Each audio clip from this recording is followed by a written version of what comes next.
अगर आपके मन में किसी रिश्ते को लेकर पीड़ा है, प्रेम में उलझन है या जीवन में कोई ऐसा प्रश्न है जो आपको भीतर से परेशान कर रहा है, तो आप अकेले नहीं हैं। हर इंसान कभी न कभी इस दौर से गुजरता है।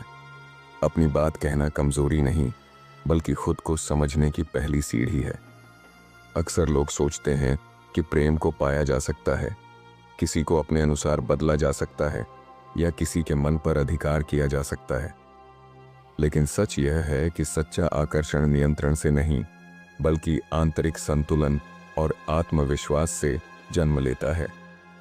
जब व्यक्ति स्वयं के भीतर स्थिर होता है, शांत होता है, तब उसकी उपस्थिति ही बहुत कुछ कह जाती है। उसे कुछ साबित करने की जरूरत नहीं पड़ती। हमारे शरीर में नाभि का क्षेत्र ऊर्जा का केंद्र माना जाता है। यही वह स्थान है जहां से जीवन की चेतना जुड़ी होती है। जब हम इस केंद्र पर ध्यान लगाते हैं तो मन धीरे धीरे शांत होने लगता है और विचारों की उथल पुथल कम हो जाती है। यह कोई जादू या चमत्कार नहीं है, यह एक आत्म अभ्यास है, खुद से जुड़ने का तरीका।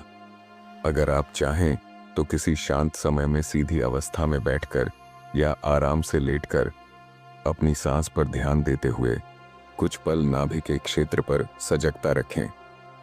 किसी मंत्र को जोर से बोलना आवश्यक नहीं है, केवल ध्यान और जागरूकता ही पर्याप्त है। धीरे धीरे आप महसूस करेंगे कि भीतर एक स्थिरता आने लगी है। मन पहले की तरह भटकता नहीं, भावनाएं संतुलित होने लगती हैं। यही संतुलन आपके व्यवहार में झलकता है, आपकी आवाज में, आपके शब्दों में और आपकी उपस्थिति में। अब एक छोटी सी कहानी समझिए। अभय एक साधारण व्यक्ति था। वह कम बोलता था और अपने मन की बात कहने से डरता था। उसे लगता था कि लोग उसे समझ नहीं पाएंगे। लेकिन जब उसने खुद के भीतर झांकना शुरू किया, अपने डर को समझा और रोज कुछ पल शांति में बिताने लगा, तो वह बदलने लगा। वह ज्यादा सहज हो गया। पहले जो घबराहट थी वह धीरे धीरे कम होने लगी। लोग उसके पास बैठकर अच्छा महसूस करने लगे। बिना किसी प्रयास के उसकी उपस्थिति लोगों को सुकून देने लगी। यही असली परिवर्तन था।